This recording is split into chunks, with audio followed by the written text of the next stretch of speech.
Whether it's gunshots, a raging fire, or a medical crisis, most people automatically call 911 when they want help in an emergency. But what has not been automatic in New Orleans lately is that an operator will answer that call.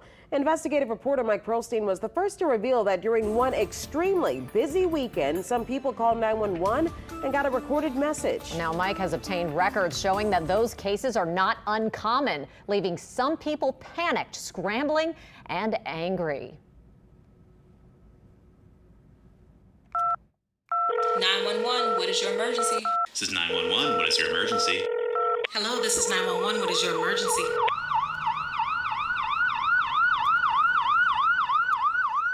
Carolyn Velez found her father-in-law in the nick of time. I simply ran and grabbed him because he just fainted. With a history of heart trouble, including a pacemaker, Alfonso Velez appeared to be in serious trouble. He stopped breathing, and at that point, I didn't know what to do, and then I remember, right? Hey, 911. But instead of reaching an operator, Velez heard this. You have reached New Orleans 911. If you have a life-threatening emergency, do not hang up. We are experiencing a high volume of calls, and a call taker will answer your call at any moment. That moment for me was like forever, and I'm like, how is this happening? Velez stayed on the line until the message repeated itself. She decided she couldn't wait, so she called her husband, then decided they would rush her father-in-law to the hospital themselves. What's the use for 911 if it's not going to be available when you need it? But I know in an emergency, every second counts, and that 40 seconds seems like a very long time. Tyrell Morris, director of the Orleans Parish Communications District, said he understands people's frustration. It's the nature of the reality of our system. Sometimes it's impossible when we have a sudden surge of calls to answer every single one of them. Channel 4 first exposed the call center's use of a recorded message last month when a citizen called 911 to try to report a burglary in progress, but finally gave up after waiting for more than 40 seconds. I would not want someone in a life or death situation to have to wait on hold. When asked the next day about the wait, City Communications Director Bo Tidwell had this to say.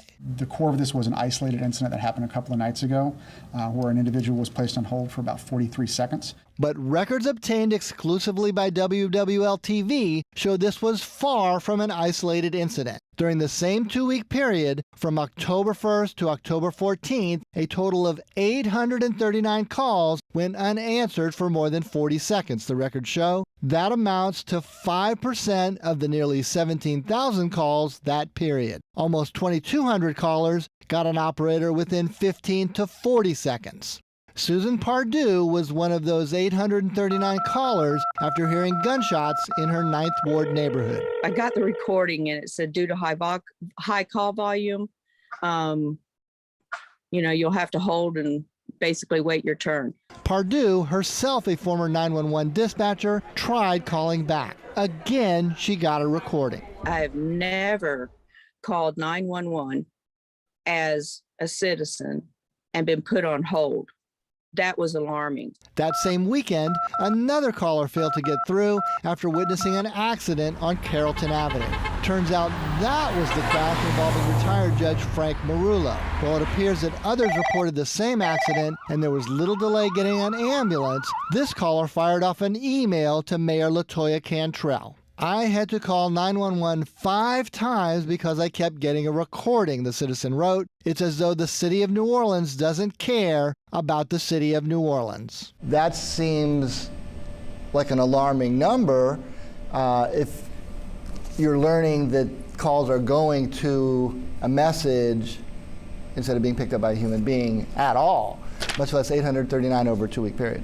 Yeah, so that's your perception, right? Alarming. I think over a 2-week period, 800 calls to me, I don't think is unrealistic as far as the existing conditions on the ground in the industry of emergency communications today. Morris explained that the recording is called a ringing message. He said it is used by other call centers to replace a ringtone. And while none of the New Orleans neighboring parishes use such a message, other cities do. And some, like Atlanta and St. Louis, have recently reported their own delays in answering 911 calls. America's short-staffed.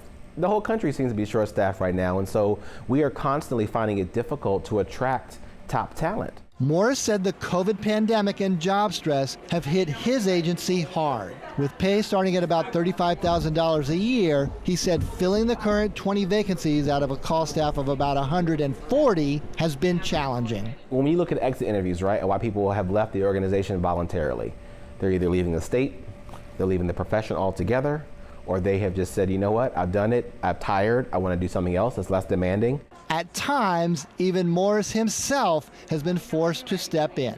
There are times where if I see a call holding, I'll plug in and take the call. Morris said one of his strategies to increase pay is to change the classification of operators and dispatchers from clerical workers to first responders. It's time that we reclassify, and so some states have taken the initiative to reclassify. Until that happens, anyone could find themselves like the Velez family, waiting for a 911 operator or taking matters into their own hands. Who else do you call? Like, there is not another 911. Mike Perlstein, Eyewitness News. At yesterday's city budget hearings, Tyrell Morris vowed to address the call center's shortage of employees.